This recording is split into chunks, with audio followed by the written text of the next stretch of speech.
Hello audience, it's Trev. This video is going to be about Star Rail version 2.2. So if you don't want spoilers, this is your warning. Yeah, I'm going to give it 3 seconds. 3, 2, 1, bang, spoilers. Oh, okay, wrong version, and bang, spoiler. Oh, wrong version. Okay, ready? Bang, there we go. Now that everyone who hasn't done 2.2 is hopefully gone or got spoiled, let's get started. This video is going to be a retrospective on the story of Penacony up to 2.2, specifically focusing on the 2.2 Trailblaze mission. So that means that, this video is also being recorded before the release of 2.3 and the epilogue that we're going to get there. So I'm not going to be able to discuss some things because it's probably just going to be showing up later. So let's get those out of the way first. First of all, the IPC, their hostile takeover of Penacony that's, sure to be dealt with in the future in some way or another. I'm pretty sure that's happening in 2.3 because, Jade is going to be on the banners and they like to feature the banner characters in the main story to some extent. So I have a feeling that'll be resolved in the near future. Now that we know a little bit more about the Dreamscape, Gallagher, the Something Unto Death or Dormancy or Sleepy, now that we know a little bit more, it feels a little weird to have placed Aventurine's whole plotline in 2.1, but again, I'm sure we'll get a little bit more on that in the near future. So I'm going to reserve judgment on the IPC. Another thing that's going to fall into that category is Sparkle handing out the buttons. I mean, if you played the quest, Sparkle just does that and then very little else in the rest of the quest. So, I mean, that's fine. I'm sure, I don't think Hoyo would put that in the main quest and then forget about it. So I'll reserve judgment on that as well until it comes up later. Let's move on to the actual things that we can really talk about in 2.2. Speaking of banner characters being featured in the version story, let's talk about Boothill. This was our actual introduction to Boothill, unless you count his voice call with Black Swan in 2.1, which was more of a teaser than anything else. But yeah, this is the first time we got to see him on screen, and yeah, I mean, I find him very entertaining. I find him he's hilarious, first of all. He's very funny. Second of all, his goals, okay, I just enjoy when characters that are both cool are in conflict with each other, as long as, one of them doesn't get trivialized or something.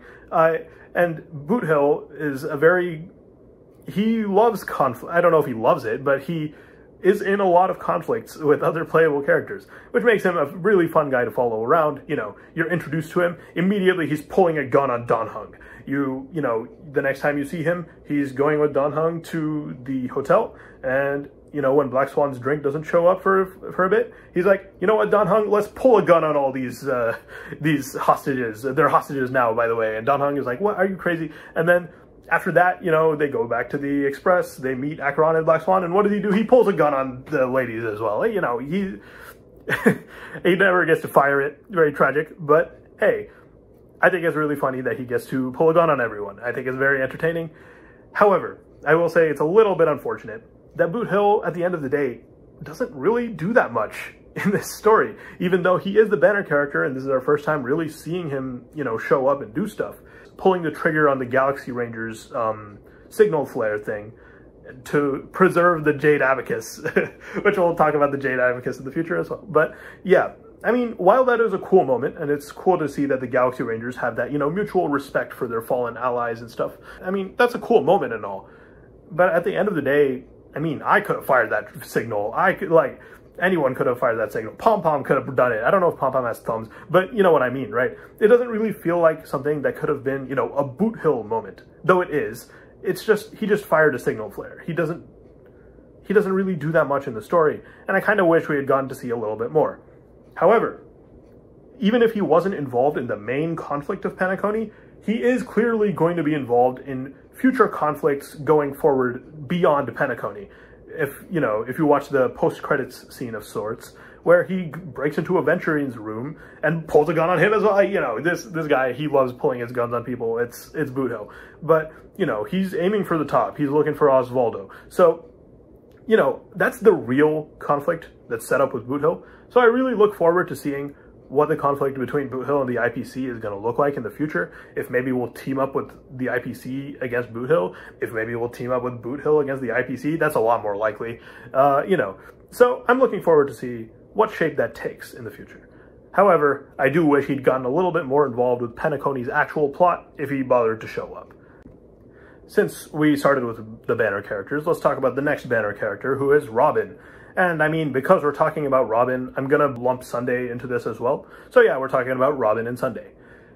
Just like Boot Hill had his real introduction in 2.2, so did these two, to be honest. Though we saw a little bit of Robin and Sunday in 2.0 and 2.1, it was just very minimal glimpses. This is where we really start to get to know these characters. And I enjoyed them. I thought this was a pretty decent introduction to both of them. So let's start with Robin. I like her a lot. I really enjoyed Robin.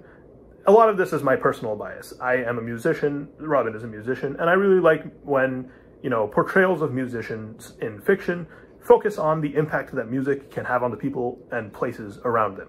And, you know, that's kind of Robin's whole thing. She's a musician, she came to Penacony, and she's, you know, first of all, her dedication to withdraw from the Charmony Festival if, you know, she feels that the situation is unfair to the Penacony citizens was, you know, very admirable. She went to a war zone and, you know, put herself in danger and got hurt to, you know, bring her music to other people. She's, you know, you get the idea. I really like that kind of stuff. The sibling relationship between the two of them was pretty touching, even if we didn't get that much of it, but we get enough to know, you know, these two love each other, of course. They're brother and sister. They're very close, even if they're not always on the same page, even if they're not always in contact, etc., etc. So, those things, and then the fact that, of course, Robin's conviction is just very, very strong in general. The bullet in the neck thing that I mentioned a few moments ago, plus, you know, the fact that she woke up from the dream. She woke up from Anna the Order's, like, ideal Penacony that Sunday imposed on everyone. She managed to break out of it, which is, you know, a pretty impressive thing. She's one of the few people to do it. Now let's move on to Sunday. I enjoy Sunday a lot as well, and if I had to pick a favorite of the two, I would probably pick Sunday begrudgingly. A lot of that is that he did get a lot more time on screen than Robin did in this quest. And also because he was already cool in 2.1 when he was, you know, searing Aventurine's tongue. Oh, the harmony be upon you, you know. I really liked his mindset. It reminded me of some other characters in fiction who you may or may not know and understand the reason why I'm reminded of them. You know, it was fun. The confession booth scene, the first time we see it specifically, not the time where he recalls the flashback to the Astral Express crew plus Firefly, but the first time we see it from his point of view, I thought that scene was extremely powerful. The background music was very, very fitting for the scene. The conflict being depicted within Sunday there, even if it's not explicitly stated at that point, was, you know, it was easy to grasp that Sunday is feeling conflicted in that moment, and I thought it was a very well done depiction of Sunday's inner conflict. Besides that, I'm really excited to see what Sunday is going to do in the future as well, because, you know, while Star Rail does have a habit that I don't really like of ending right after the climax and, you know, saying, yeah, see you in the next quest, guys. I don't really like that, but it means that since Sunday is such a, you know, question mark right now, he's, you know, he's just gone. He's no longer got Dominicus. He's no longer, you know, controlling Penacony. You know, it's exciting to see what he's going to end up doing in the future. I can't imagine that his story ends here. That seems very unlikely to me. So, you know, I've seen a lot of theories. I've seen, you know, Stellaron Hunter Sunday. Whoa, that's cool, right? You know, stuff like that. It's interesting to speculate on what he might end up doing in the future. And I can definitely see him showing up on other planets as well. Now that Penacony has, you know, is done with him, we can say, you know. Another thing you can say is that, you know, it's not just Sunday, by the way. Robin also is very likely to be seen in the future, and I understand if you think that's not necessary, but I think it's very likely. I mean, first of all, the point remains that she didn't really have that much screen time on Penacony, but even though Penacony is her home world, I think it's more likely that we see her in the future in other places, because, you know, she is a traveling person. Her being on Penacony is a rare thing. She came back home for the Charmony Festival. She's, you know, she's typically going about the cosmos, doing her own thing, singing for people, going on tours, you know, etc. So I can definitely see Robin showing up in the future and being more relevant in the future. So I'm excited for that as well. And of course, you can't talk about these two without talking about Anna the Order and Jipe the Harmony. And, you know, the very obvious ideals parallel, the ideals clash that was, you know, symbolized by both of them. Robin being Jipe the Harmony and Sunday being Anna the Order. Not literally, but you know what I mean. So, yeah, even before they started talking about the Eons, I kind of figured that's where this was going, because, I mean, if you read lore or, you know a little bit about Eons, you'll know, yeah, Harmony ate Anna the Order, and with all the talk of disharmony within, you know, the dreamscape, it's like, yeah, it sounds like Anna the Order is acting up, right? So you can kind of guess that, and like a bunch of other things with Sunday's design, having eyes like Anna's, you know, etc. You get the idea. But now that we know is confirmed, you know, it's a little bit like beating you over the head with it, but I still enjoyed it. I think it was a good way to showcase the difference between these two eons in a way that's digestible to the audience, rather than just the eons showing up and duking it out or something. I don't know, like, you know what I mean, right? I do wish that the quest had spent a little bit less time, you know, blatantly saying, hey guys, Robin is the Harmony, Sunday is the Order, ha ha ha, you got that? You got that? Robin is the Harmony, Sunday is the Order, bam, bam, bam. You know, like, I wish they had been a little bit overt with it and maybe, you know, left it a little bit more to implication, but that's a small complaint. The bigger complaint that I have with these two is that Robin just really did not get that much screen time. I already mentioned this, but compared to Sunday, who takes up a significant chunk of the quest, like, by himself, it really felt like Robin got a little bit neglected, which is a shame because I do like Robin, like I said. And not just that. If Sunday's screen time was necessary, you know, a lot of people are saying, oh, Sunday's a yapper, right? I love yappers. I love when characters talk a lot. It's very entertaining.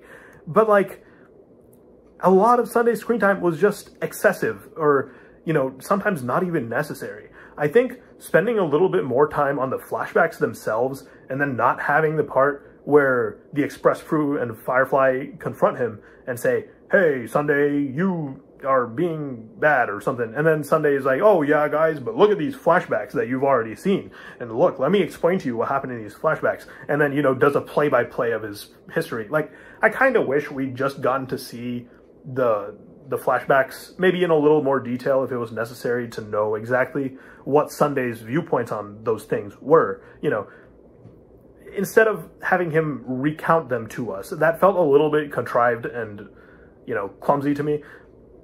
That, but then on top of that, there's also the, oh man, there's the thing with, after we go to the Penacony Grand Theater, this guy, he's like, oh yeah, welcome, you came to fight me. Hello guys, I invited you to fight me, but first, let me give you a history lesson. And then sends us through like a elaborate series of things where it's like, oh yeah, do this puzzle. Let me tell you about the history of Anna the Order. Let me tell you about the history of Penacony. It's like, dude, while that kind of stuff is fine to have in the quest, I wish it had been at a different point, because at that point it's like, oh, we already know Sunday's philosophy, because this is right after, you know, the flashback restating scene. So you're like, oh yeah, we get Sunday's ideas at this point. We're going to fight him now. So you go to the site of the battle, and then he's like, all right, I know you came to fight me. You're ready to fight him. And then he's like, no. First, you gotta read this exposition. And it's like, ugh.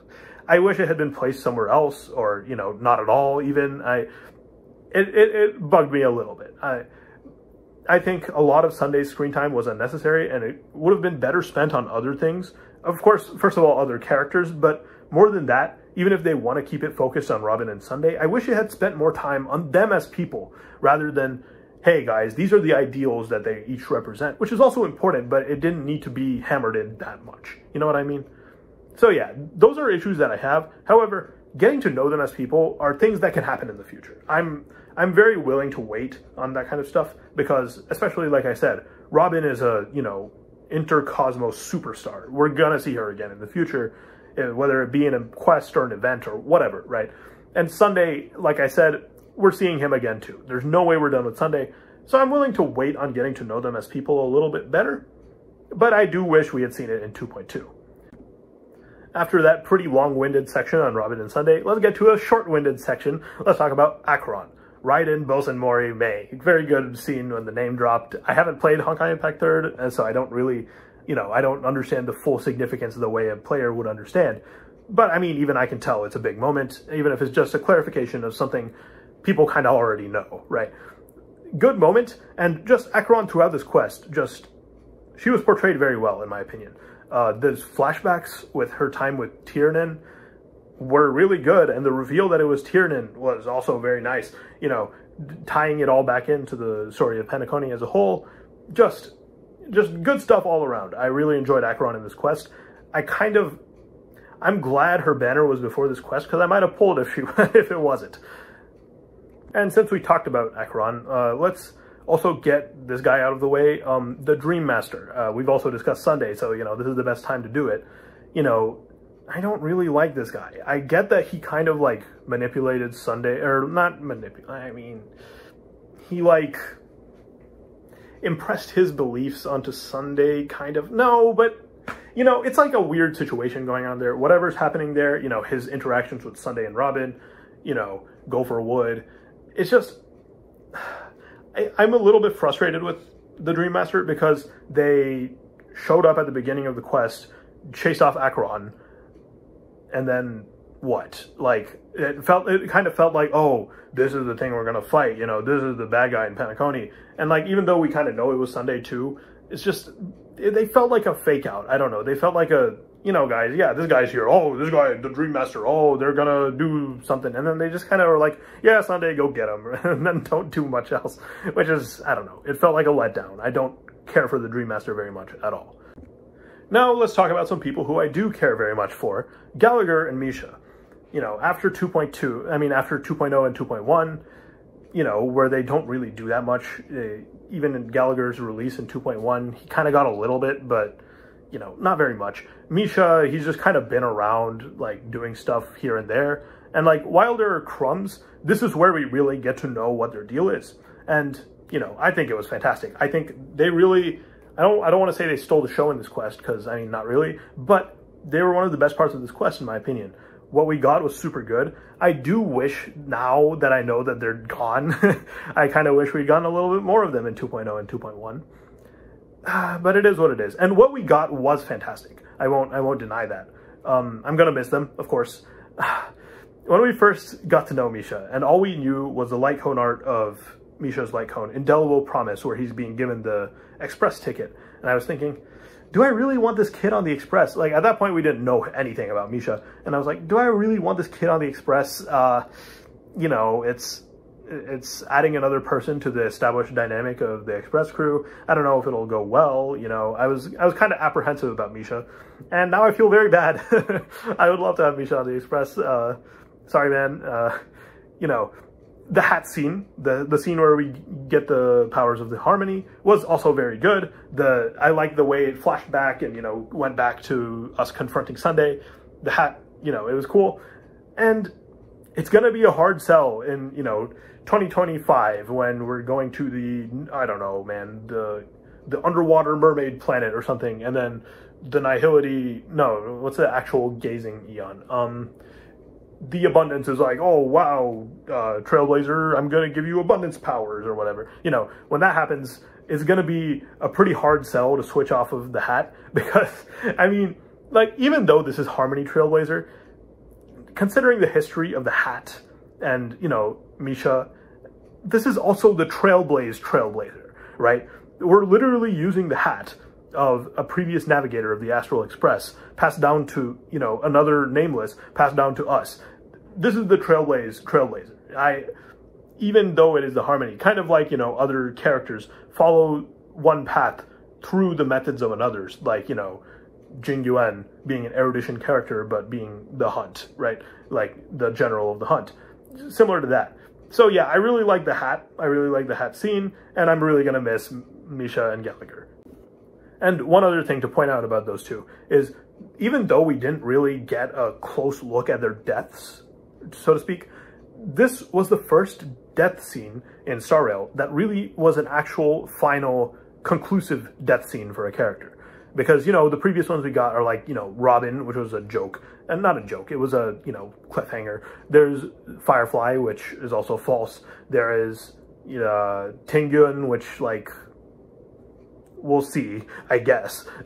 So, yeah, this was the first deaths in Star Rail that really felt like, you know, a good conclusion to a character's story, a good, you know, a satisfying ending.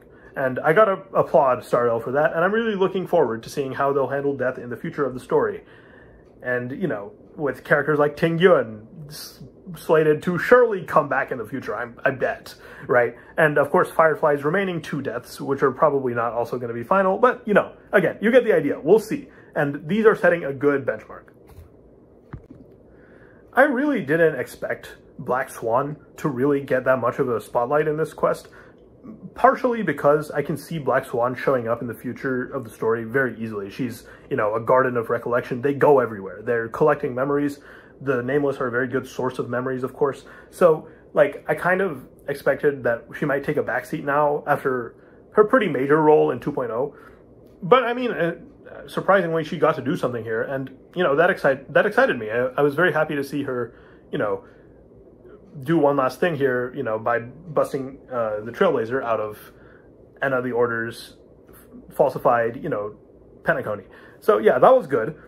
I'm glad it happened. And again, I'm excited to see her show up in the future as well. I am a little bit scared that maybe they'll say, hey guys, we used Black Swan a little bit more here because we're not going to use her more in the future. That's an irrational fear. They're probably going to use her. The fear is because, I guess, you know, she's a mimetic entity, and because of that, Penacony is one of the most suiting places to use a character like that, right? Because it's a dreamscape. So, but like, again, you know, this is the Garden of Recollection. We have March 7th on the train, where she's gonna come back. Speaking of March 7th, let's talk about the Express crew themselves. So, before I actually get into that though, let me just say that I think the nature of Penacony as a story arc in Star Rail, the purpose of this is to set up the future of Star Rail. Even though Penacony has its own things going on with, you know, Sunday and Robin, the, you know, Dominicus, the Dreamscape collapsing and all that, the IPC coming soon probably, you know, like Penacony has its own story going on. But what I think is that since the Charmony Festival never actually happened, this was kind of just a way to get us to be introduced to the characters who we will be seeing more of along the way. The characters, the factions, you know, like, so far, every character who I've mentioned, I've been saying, yeah, guys, I'm looking forward to seeing them in the future on other planets. I'm looking forward to seeing them, you know, wherever else they show up, which I think is kind of the point of Penacony, to introduce a bunch of factions to, you know, get these guys in our heads so that when they show up in the future, we're like, oh yeah, we saw you on Penacony, you know, whenever Jade comes to blow up the planet or whatever, or whenever, I don't know, another Garden of Recollection Memory Keeper shows up or something. I mean, I guess bad examples, but you know what I mean, right? All the characters on Penacony I can definitely see showing up in the future, and they're all some sort of teaser to another group. So, yeah, I really look forward to seeing where it leads. However, because Penacony had to introduce so many new elements, rather than, you know, the Lawfu, which kind of was just the Lawfu, and the Belobog, Yarilo 6, which was kind of just Yarilo 6 and the IPC a little bit, because there was so much to introduce, the old things kind of get pushed to the side, which is a shame, of course, because, you know, I love the Express crew. They're some of my favorite characters in the game. But because, you know, we already know them, and, you know, you gotta introduce a bunch of new things, they get pushed to the side. They get very minimal moments to shine. Like, for example, March kind of just existed. I guess she gave the suggestion to go to Scorched Sand, you know, have the detour to get away onto the theater. But at that point, we're already, like, confronting Sunday. Why don't we just bust in, right? Tell Himiko, hey, guys, we're the Nameless, blow up the theater. You know, humanity never concealed its desire. You know what I mean, right? There's orbital laser, that stuff, you know, and I guess it wouldn't be that simple. But, you know, I think a different detour rather than Scorched Sand would have been very beneficial to the pacing of the quest. Other than that, March really is just kind of the peanut gallery, which is a shame. I wish he got to do stuff, but, you know, like I said, it is what it is.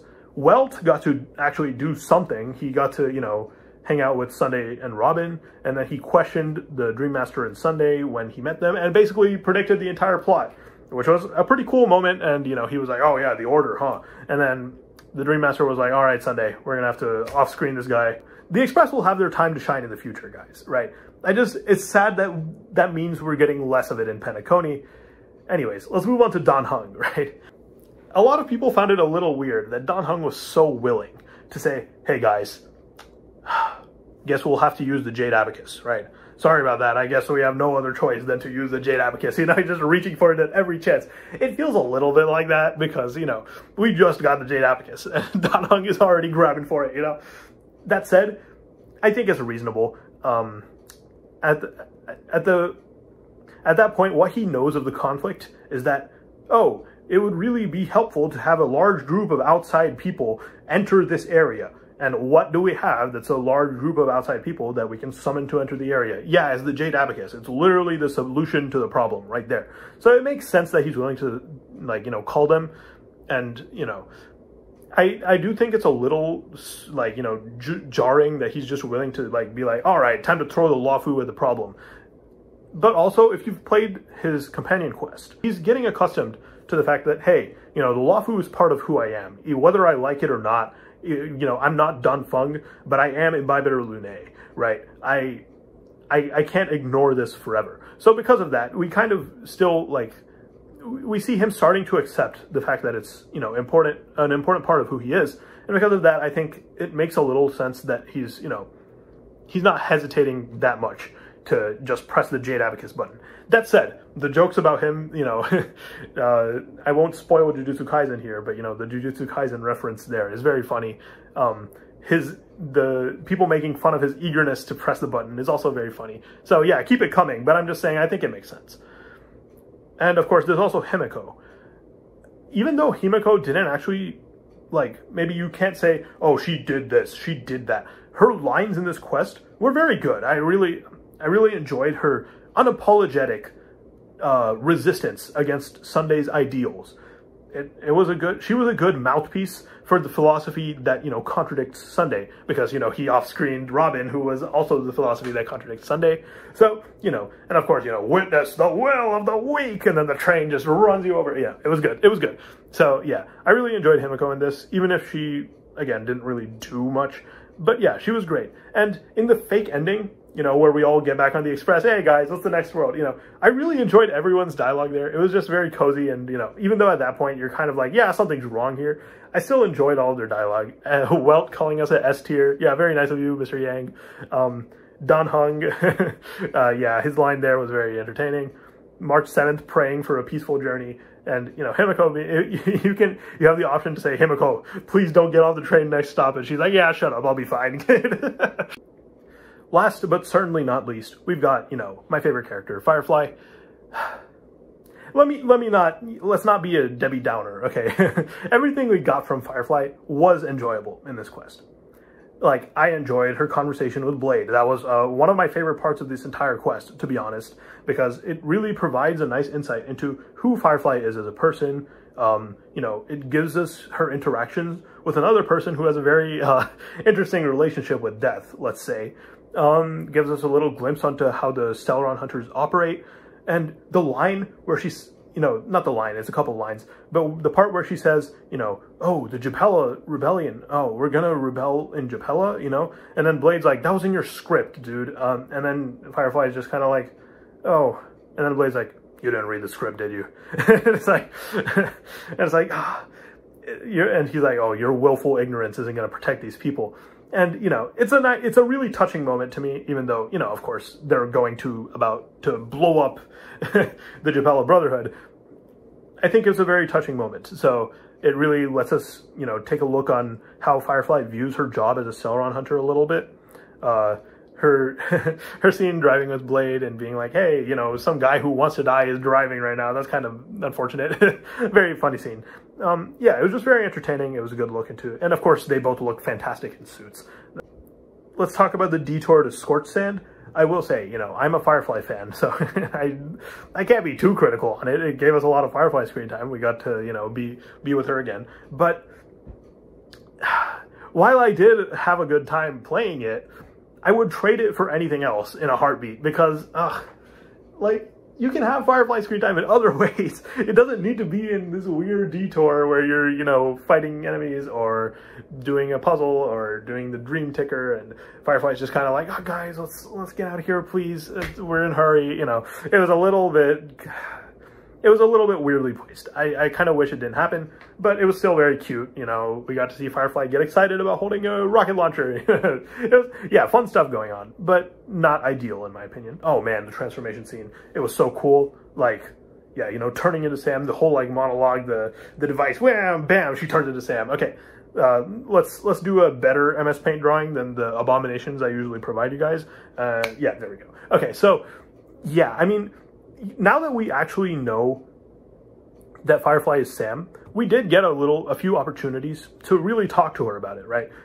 Like at the beginning of the quest, we get to, you know, discuss with her. She tells us stuff like, yeah, the medical cabin that I mentioned is actually Sam itself, you know, it keeps me alive, you know, stuff like that. We get a little bit more, and of course the driving scene. So yeah, we get a little bit, right? However, it's just like, her screen time just felt a lot like, hey guys, we got to get to the next place. And then we get to the next place, and then Firefly's like, oh guys, I'm going to go do something else. You guys hang out here, right? And it's like, I don't know, like, why aren't we just, like, why isn't she with us more? Like, I mean, maybe, yeah, see, I'm a very biased individual. Firefly is my favorite character in this game right now. But I really feel like a lot of the opportunities we could have had to really get to know her more, see her dynamic with the rest of the Express crew even, or other characters. And she just kind of like leaves a lot. She just like leaves in the fake dreamscape, in the part where like she abandons us after turning into Sam to go do something else. You know, like just in general, she just has a lot of off-screen time, which I think is a shame. However, again, I'm aware that yeah, 2.3 is coming. We're gonna see more Firefly there. You know, even being well aware that 2.3 and the epilogue are sure to heavily feature Firefly, I still have to complain about one thing. The fact that, you know, Firefly's second death, you know, how they said Firefly has 3 deaths, and the second one is revealed in this story quest to be, you know, her death to escape from Enna's dream and get everybody else, you know, moving, right? Why was that off screen? That's probably Firefly's most important moment in all of Penacony. And it's not just that, you know, oh, it's not the banner character, so we don't want to show her doing too much, right? No, because Black Swan gets a cool moment on screen. She breaks us out of the Enna Order dream as well, right? Like, Acheron gets a really cool sequence here. You know, we get to see her flashbacks and a lot of her motivations and her interactions with Tiernan, right? Like, other characters get stuff. I don't know why they off-screened one of the most important moments Firefly has in the entirety of Penacony. It is very possible, right, that in 2.3 we'll get a flashback of it, or that they'll release a Myriad Celestia trailer of her, you know, her second death. But it's still, it just felt really shocking and awkward to me to just randomly have Acheron say, like, this very important development kind of like as an afterthought. She just kind of like walks up to you and she's like, hey, by the way, Firefly died. And it's like, what? Yeah, I don't know. But again, I gotta be patient. I gotta wait for 2.3 before I can really make a judgment. But I think the way they, you know, structured her screen time here is really frustrating to me. I will probably be a lot less grumpy about this after playing 2.3. But for now, yeah, I don't like it. I'm not a fan. I think it's very silly. But again, what we did get from Firefly was all good stuff. And, you know, it does make me excited for 2.3.